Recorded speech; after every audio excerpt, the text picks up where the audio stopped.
Louvado seja o Senhor. A gente só faz as coisas com todo o fôlego que a gente tem quando tem paixão, amor, compromisso. E é isso. Esse é o estilo de vida de um crente que está conectado com o céu. Com todo o amor, com todo o fôlego, com toda a minha intensidade, com toda a minha força, com toda a minha verdade. Eu cantarei da bondade de Deus. É muito bom estar aqui com vocês. Essa é a minha igreja, é a igreja que eu frequento quando eu não estou atendendo ao ministério que Deus me chamou. E hoje eu estou tendo o privilégio, a oportunidade de compartilhar com vocês, minha igreja, sou ovelha como vocês, do pão que Deus preparou para cada um de nós. E eu faço uma pergunta que é muito importante para o resultado final dessa palavra. Quem aqui chegou submisso, humilde, reverente, para ouvir a voz de Deus? Diga amém. Amém. Então olha para a pessoa que está do seu lado, olha para ela, olha aí. Diz assim, está pronto? Ok. Que assim seja, viu? Que você esteja pronto.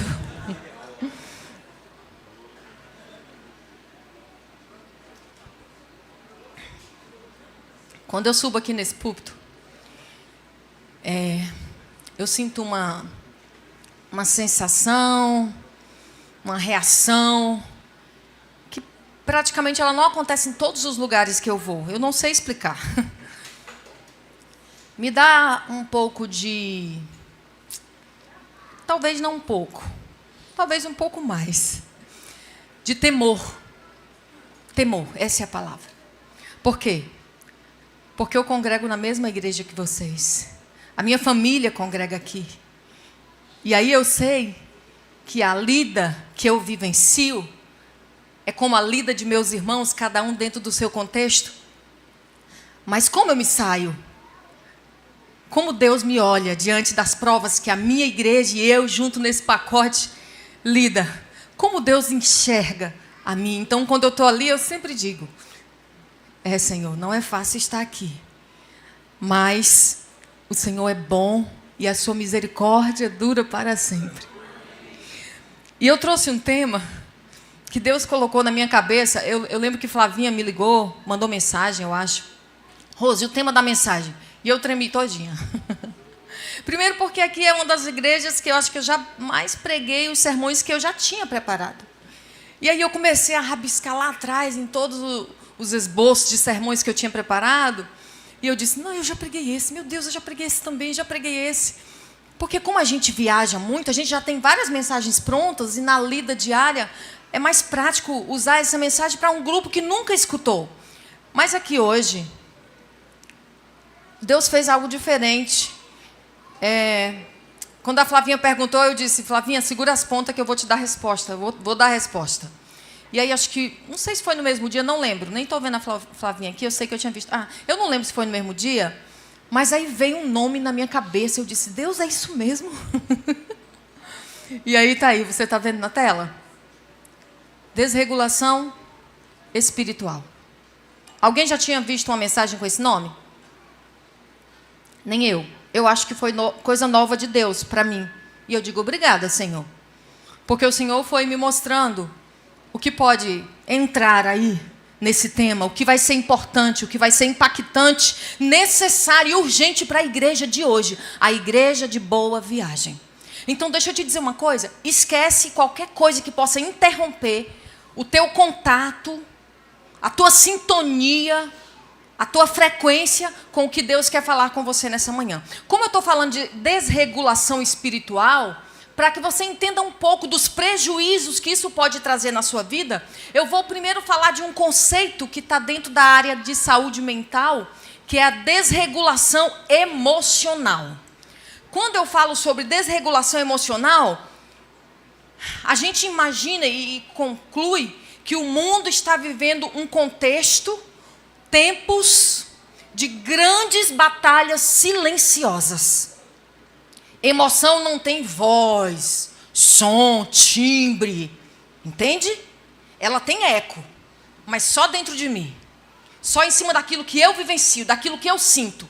Então, quando eu estou falando de desregulação emocional, eu estou falando da forma como eu respondo, reajo às experiências que eu estou passando. Porque o que diferencia a gente das outras criaturas, dos outros seres que Deus criou, é exatamente o que Ele colocou em nosso cérebro.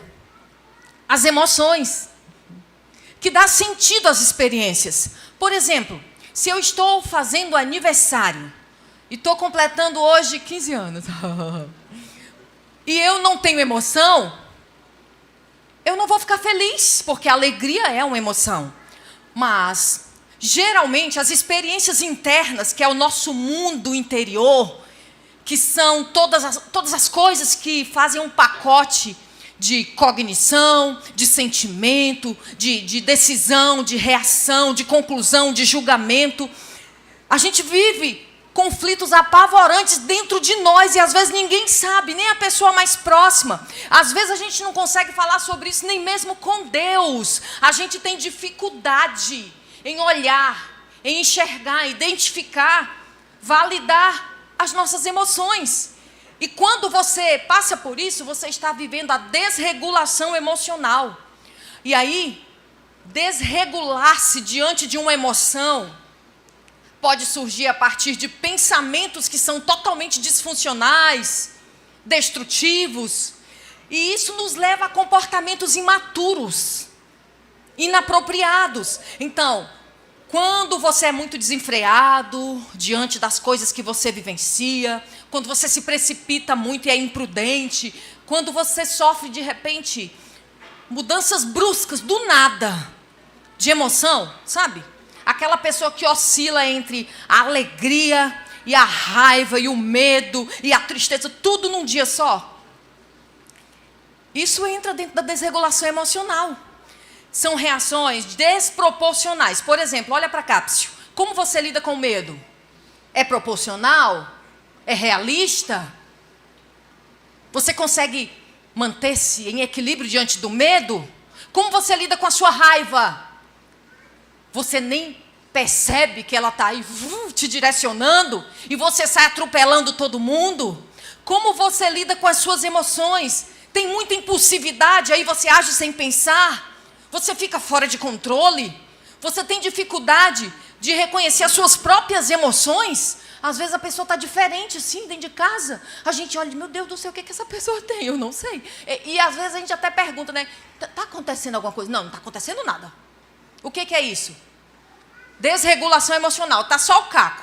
Está só o pó por dentro, todo confuso, em sofrimento, mas não consegue se comunicar. Ele sente as emoções como se fosse um corpo estranho que está aqui, mas não faz parte de mim, mas as suas emoções fazem parte de você. E eu vou dizer uma coisa que deixa nós no mesmo nível. Raiva, vem aqui. Tristeza, também fico. Medo, também sinto. Nojo, também. Ansiedade, Ou seja, a minha luta é a sua luta. O meu desafio é o seu desafio. O impacto que eu tenho, você também tem. A dificuldade que eu tenho, você também pode ter. Porém, algumas pessoas são mais desreguladas. A pessoa que está do seu lado tem cara de desregulado, não julga. Só para você pensar. Tem pessoas que não conseguem nem conversar. Não conseguem expressar tudo o que ela sente dentro dela. Tem pessoas que são tão intensas que quando eles sentem esses picos de emoção, eles não conseguem dominar, não conseguem levar as emoções ao equilíbrio. Você conhece alguém que é muito explosivo? Aquela pessoa que quando está com raiva, sai chutando o cachorro, batendo porta, ou que fica agressivo verbalmente. Já viu pessoas que têm medo de tudo, que é um medo exagerado, desproporcional, ou uma tristeza que nunca vai embora, prolongada, intensa. Gente, se houver desregulação emocional, o ambiente da sua casa é afetado. É isso que você quer? Quando a gente internaliza as nossas emoções e deixa que elas nos conduzam, a gente tem uma atitude mais violenta. A gente não consegue lidar com as emoções, a gente fica desconfortável com elas, a gente acha que elas são nossas piores inimigas. A desregulação emocional. E por incrível que pareça, olhando as últimas pesquisas, os dados mostram, crianças de 5 a 8 anos, quase 12% das crianças têm desregulação emocional. Sabe aquele menino que não controla a raiva e sai chutando, derruba tudo no supermercado? Tem desregulação emocional que pode estar ligada a algum transtorno mental. Mas o que eu quero falar com vocês? Adultos. Fizeram uma pesquisa com os adultos lá da Inglaterra. 13% dos adultos da Inglaterra. Desregulação emocional. Gente que não é apto. Gente que não é bom em lidar com as suas emoções. E eu vou dizer uma coisa para você. Isso traz tanto prejuízo. Só para você ter uma ideia. Primeiro, a tua saúde mental não vai ficar bem, não. E os teus relacionamentos, eles estão prejudicados. Por quê? Quando eu não controlo as minhas emoções, eu tenho picos de explosões emocionais e isso gera briga, gera ofensa. Eu falo coisa que eu não deveria ter falado. As famílias se afastam do outro. Só para você ter uma ideia. Não aprender a regular suas emoções te deixa numa situação difícil até para fazer as tuas escolhas. Só o que a gente vê dentro de um atendimento psicológico. Eu estou aqui porque eu não sei que profissão eu quero seguir na minha vida. Eu tenho dificuldade de fazer escolhas mínimas, Rose, como uma roupa para vestir. Dificuldade de tomar decisão. Afeta a tua autoestima. Por quê? Porque você explode, você se expõe. Aí você fica com vergonha. Entende? Então, quando eu não regulo as minhas emoções, eu não sei como eu funciono, eu não sei o que mais me afeta, eu não sei no que eu mais consigo dominar, eu não me percebo, eu não me olho, eu não me conheço, e isso me dá aquela sensação estranha, onde quando eu me vejo no espelho, ou quando eu me vejo no meu interior, eu digo, quem sou eu? O que me identifica? Qual é a minha marca? Eu não sei nada sobre mim. E eu vou dizer uma coisa para você, escute só, quando a Bíblia diz, o meu povo perece por falta de conhecimento, é primeiro, conhecimento da palavra de Deus. Conhecimento de quem é Deus. Do poder de Deus, da misericórdia de Deus. Conhecer profundamente os traços, as características da personalidade, da essência de Deus. Mas também é ignorância de conhecimento sobre você mesmo. Tem gente que ignora a sua história para não sofrer no presente. Não se conhece, não sabe quem é. E se você não sabe quem é, você não funciona bem. Você tem aquela sensação de desamparo, põe em risco o teu bem-estar mental, isso traz até prejuízos físicos, você pode ter problemas de saúde.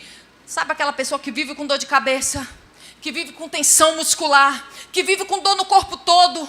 Sabe aquela insônia que você não consegue dormir bem naquele dia que você teve aquele pico de desregulação emocional? Às vezes atinge até o teu aparelho digestivo, e aí muitas vezes, e existe um número assim significativo de pessoas que quando estão desreguladas emocionalmente, elas vão para a comida. Ou vão comprar no shopping. Aí traz outro problema, porque come, fica acima do peso, e depois sofre porque está acima do peso. Aí... Ai, gente, é uma bagunça. A gente fica um analfabeto sobre as nossas emoções. A desregulação emocional está presente em vários transtornos. Depressão, ansiedade, comportamento autodestrutivo, transtorno de personalidade, trauma, bipolaridade, TDAH. Gente, é possível a gente melhorar, a gente trabalhar as nossas emoções. Uma pergunta forte. Eu consigo dominar minhas emoções? Você acha que sim? Rose, qual a importância das emoções para a minha vida, para eu ter qualidade de vida? Primeiro, escute isso aqui. Lidar com as suas próprias emoções é um desafio diário. Aceite isso. Mas não adianta fugir delas. Muitas pessoas vivem dentro de uma prisão na mente, porque não conseguem lidar com elas. Quer saber mais? As emoções, às vezes um medo, às vezes uma tristeza, torna-se o capataz. Torna-se o teu pior tirano. Ela te põe em apuros, ela te expõe. Você vira um escravo das suas próprias emoções, dos seus sentimentos, porque ela vai te puxando para cá e depois puxa você para cá e sobe, desce. E você fica nessa oscilação, nessa desregulação. E quando você decide guardar tudo, se calar, quando você se cala, o corpo fala. Como? Doença. Doença. Emoção, gente, é coisa de Deus. Diga amém. É até difícil dizer um amém, né? Emoção é sentimento. Emoção é humanidade. Emoção faz parte de toda a nossa biologia. Emoção é fisiológico. Você não chora por controle seu, sai, a lágrima sai, é fisiológico. Gente, foi uma estrutura psíquica, foi Deus que fez. Deus colocou a raiva ali, Deus colocou a tristeza ali. Esse ciclo de emoções que vão vindo para cada experiência tem uma diferente. O cérebro já está totalmente preparado, apto a colocar a emoção específica, necessária para cada coisa que você passa no seu dia a dia. Então, negar a emoção é calar sua alma. As emoções dão sentido às experiências da sua vida. Por quê? Porque cada emoção tem função. Por que que eu tenho como emoção a alegria? Porque ela me conecta com pessoas e eu sou um ser que preciso me socializar. Por quê? Porque ela me motiva. Quando eu estou alegre, eu fico motivada. Porque ela me dá aquela sensação de recompensa, de bem-estar. Então, a emoção, a alegria, ela reforça os meus comportamentos assertivos e positivos. Então, a pessoa que não sente muita alegria, ela perde tudo isso aqui. A tristeza, Rosa, o que é que eu ganho com a tristeza? Acho que é o livro de Eclesiastes. Salomão diz assim: tem uma festa e um velório para ir? Não vai para a festa.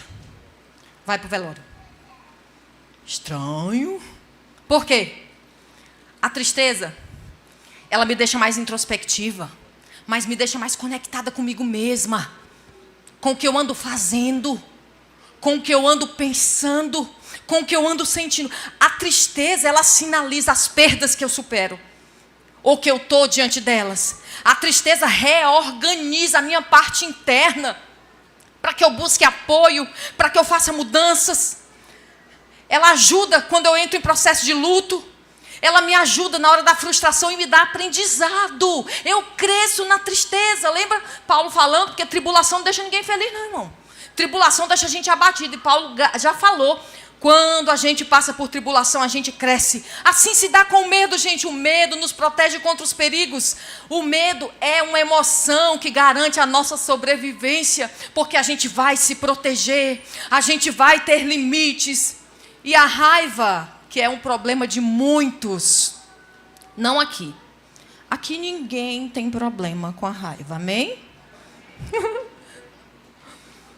Gente, a raiva, quem estudou lição sabe do que eu vou falar. Ela sinaliza que alguém está sendo injusto conosco. Você entendeu? Olha como é Deus aí atrás. Olha as emoções mostrando alegria, contentamento, tomada de decisão, crescimento. As emoções gritando e dizendo: você precisa de mim, mas você tem que aprender a se relacionar comigo. É as emoções dizendo isso para você. E dentre tantas, a ansiedade que faz você agir para as coisas que você tem que enfrentar. Ok. A lida com as emoções nos prepara para ter saúde mental, para ter equilíbrio mental. E por que, Rose, você falou da desregulação espiritual? Quando essa desordem, sabe o que eu acabei de falar aqui? Quando essa desordem toda ocorre no mundo espiritual, como é que eu fico? Como é que fica a minha fé? Quando você percebe que você está oscilando demais entre eu acredito, Senhor, aí depois com qualquer possibilidade de dar errado, ai meu Deus do céu, me dei mal. Como é que você reage? Como é a sua lida com o seu espiritual? Você tem regulado isso aí? Porque a desregulação espiritual, ela traz uma fé muito oscilante. Ela traz uma euforia que rapidamente vira desânimo. Você passa a confiar mais nos seus sentimentos do que no que a palavra de Deus afirma que é fiel. Você se sente culpado o tempo todo, mesmo quando a palavra afirma que se você confessa e deixa, Ele apaga todas as suas transgressões. Quando você está numa desregulação espiritual, você tem uma visão totalmente distorcida de Deus. Porque na desregulação emocional você tem visão distorcida de você. Na desregulação espiritual você tem uma visão distorcida de Deus. Como assim? Não é possível que Deus tenha me perdoado que eu fiz uma besteira tão grande. Ou seja, Deus não é de perdoar assim, fácil. Você começa a passar momentos de muita insegurança na fé. Você começa a ficar até invejoso da fé dos outros. Porque você começa a comparar o nível de espiritualidade da igreja, o nível de dons do outro. Comparação espiritual com os outros traz baixa autoestima espiritual. Eu não sou bom.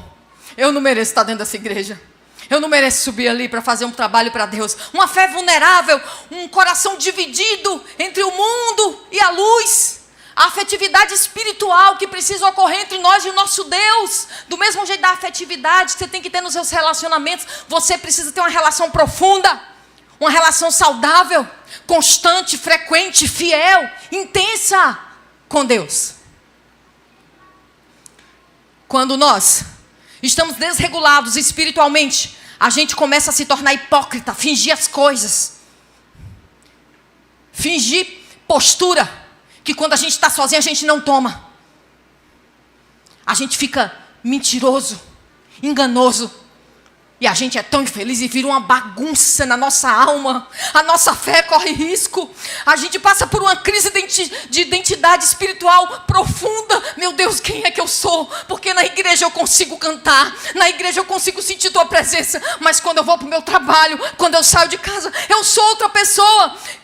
Você não tem uma busca constante pelas experiências espirituais. Que a presença de Deus vai te encher, vai te causar e vai te tornar apto a lidar com essas oscilações, a manobrá-las, a melhorar.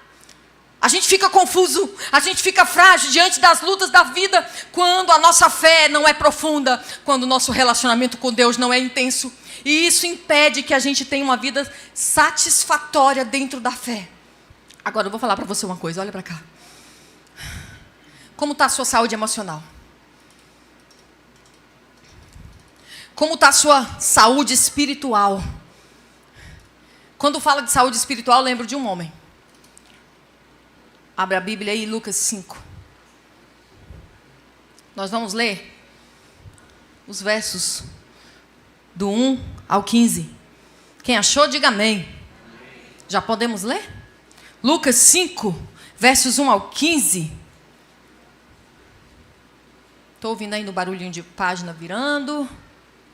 Obrigada quem colocou o tempo. Obrigada. Aconteceu que Jesus estava junto de Genezaré, a multidão apertava para ouvir a palavra de Deus. Então, ele viu 2 barcos junto à praia do lago. Os pescadores tinham desembarcado e estavam lavando as redes. Entretanto, entrando num dos barcos, que era o de Simão, vou falar desse rapaz aqui, rapidinho, viu? Jesus pediu-lhe que o afastasse um pouco da praia, assentando-se do barco, ensinava as multidões. Verso 4. Quando acabou de falar, Jesus disse a Simão: leve o barco para o lugar mais fundo do lago, e então lance as redes de vocês para pescar. Em resposta, Simão disse: mestre, havendo trabalhado toda a noite, nada apanhamos. O que é isso aqui, gente?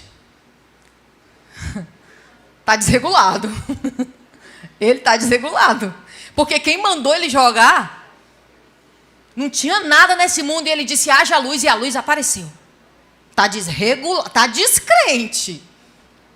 Olha como ele mudou de repente de novo, olha só. Como é que ele diz? Mas, ainda bem, sob esta sua palavra, lançarei as redes. Fazendo isso, apanharam grande quantidade de peixes e as redes deles começaram a se romper. Então fizeram sinais aos companheiros do outro barco para que fossem ajudá-los. E foram e encheram ambos os barcos a ponto de quase afundarem. Vendo isto, Simão Pedro... Ó de novo aqui. Pedro prostrou-se aos pés de Jesus, dizendo: Senhor, fica longe de mim, porque eu sou um pecador. Pois à vista da pesca que fizeram, a admiração se apoderou de Pedro e de todos os seus companheiros, bem como de Tiago e João. Gente, olha isso aqui. Nós estamos falando do grande apóstolo Pedro. Um líder nato. Um homem de atitude, mas um homem impulsivo. Quando a gente vê essa experiência aqui, na vida de Pedro, a gente entende que Pedro oscilava como uma gangorra. Ora, ele estava no pico da coragem, andando sobre as águas. Em outro momento, ele estava nas profundezas da covardia, afundando e dizendo: Senhor, me salva, eu vou morrer. Gente, Pedro sabia nadar, mas o medo ficou desproporcional. Ele era experiente. E Pedro era rápido em avançar para a sua devoção, mas rapidamente também ele se tornava incrédulo. Ele dava marcha ré, que contrariava, esmagava todas as palavras que ele tinha posto como verdade sobre a fé dele. Pedro é o retrato meu. Ele é o retrato da igreja de Boa Viagem. Pedro, o sangue de Pedro corre nas nossas veias. A biografia de Pedro é a minha. O coração de Pedro pulsa dentro do nosso peito. Você tem DNA de Pedro? Diga que não. A gente oscila. A gente é covarde. A gente escala as montanhas e faz tudo certinho. De repente a gente desce ladeira abaixo. Ora, várias situações, vários momentos de oscilações. Se você for pegar todos os momentos em que Pedro entra em cena, ele é o discípulo mais comentado no Novo Testamento. Pedro estava sempre em evidência. Pedro era expressivo. Ele não era introspectivo. Ele falava do que ele sentia. Ele viu Jesus fazer o milagre, o barco ficou cheio de peixe e ele ficou comovido, as emoções dele ficaram intensas e ele chegou lá, correu até Jesus, e quando ele correu, que chegou perto de Jesus, ó que oscilação, fica longe de mim. Correu para Jesus, estava admirado, ficou encantado com Jesus, mas aí ele olhou para ele. Quando ele olhou para ele, ele disse assim, ó: meu Deus, Senhor, fica longe de mim, porque eu não consigo.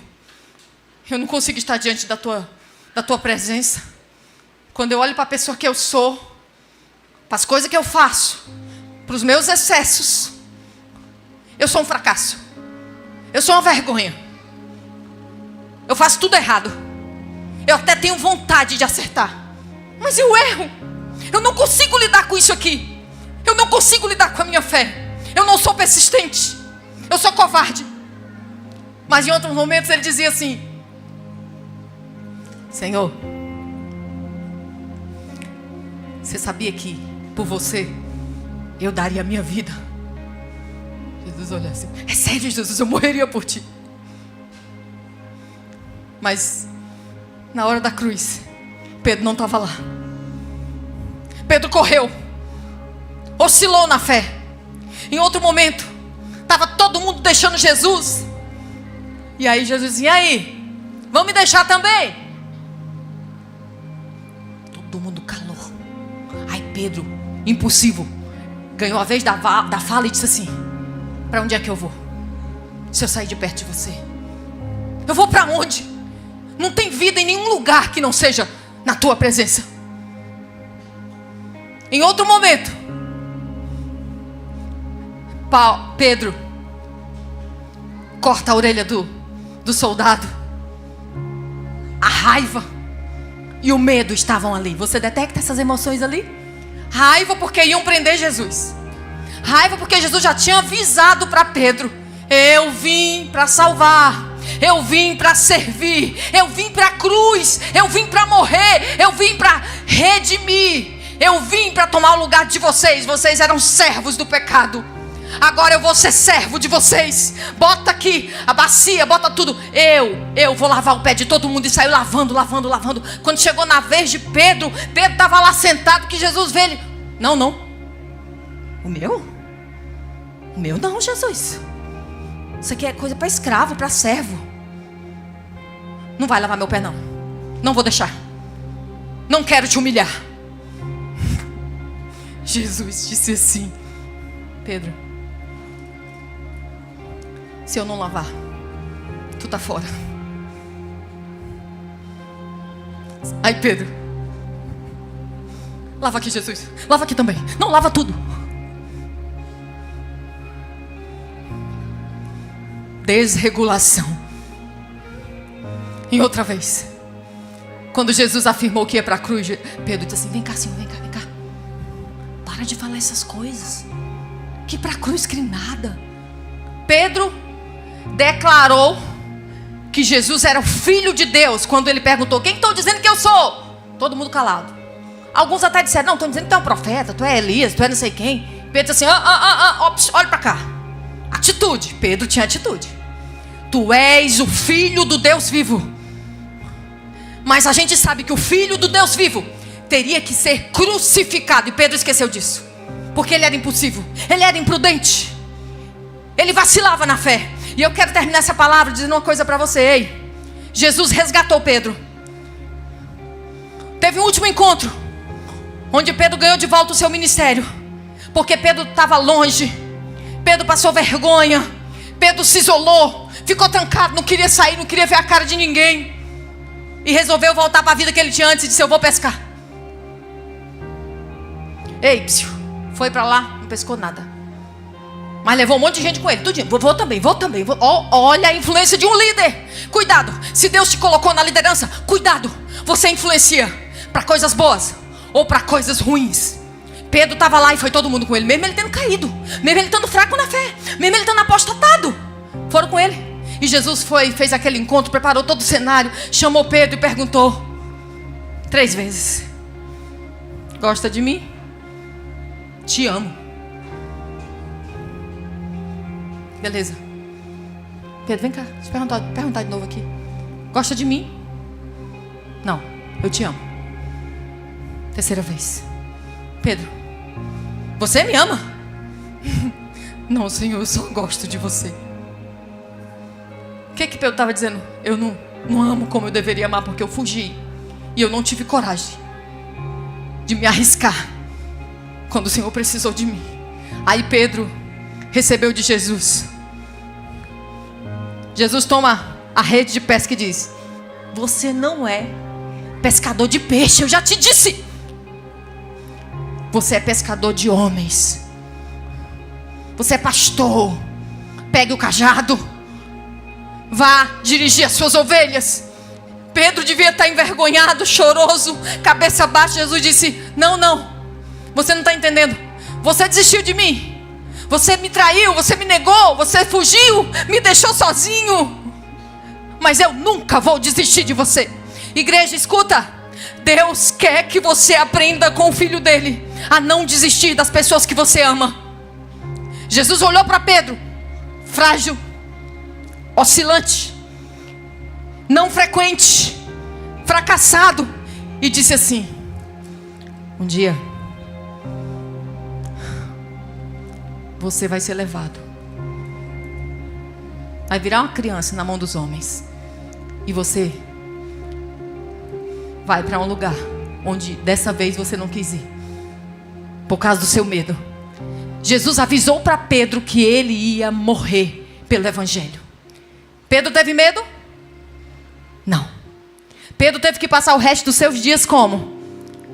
Lidando com essa notícia: eu vou morrer. Meu amor, bom dia. Bom dia, querido, um dia eu vou morrer. Meu amor, um abraço. Um dia eu não vou poder mais dar esse abraço porque eu vou morrer. Pedro não surtou, não foi parar numa ala psiquiátrica em saber como ia morrer, que ia deixar de existir. Ele saiu pregando, a sombra de Pedro curava as pessoas. Ele saiu fazendo milagres extraordinários. Ele era totalmente cheio de fé, sem medo algum, sem timidez nenhuma, porque ele tinha capacidade. Ele tinha dons, ele pregou e mais de 3.000 pessoas se converteram. Sim, Deus resgatou a vida de Pedro e quer resgatar a sua vida. Não importa se você, assim como Pedro, se afastou. Não importa se, assim como Pedro, você fracassou feio, caiu, tá aí, ó, pensando que não dá mais. Deus quer regular você. Deus quer resgatar você. Enquanto eu canto essa canção, se você se encontra no lugar de Pedro, totalmente desregulado, você vai ficar em pé aí mesmo. Escuta essa canção. É a voz de Deus falando para você. Não importa quem você é. Escute isso. Não importa quem você é, não importa o que você fez. Vai levantando se for você. Jesus conhece o seu interior também. Quantas vezes você caiu? 3. Tentando acertar, mas a tristeza e o desespero te fizeram chorar. Não importa pra onde você foi, se na escuridão da noite tem Ele apaga o seu passado e não desiste de você. Canta pra essa pessoa que ficou em pé, canta. Ele não desiste, Ele se importa. Aponta pra Ele e canta. Ele compreende seu caminhar, nunca vi um amor. Agora canta pra você, canta. Ele não desiste de você.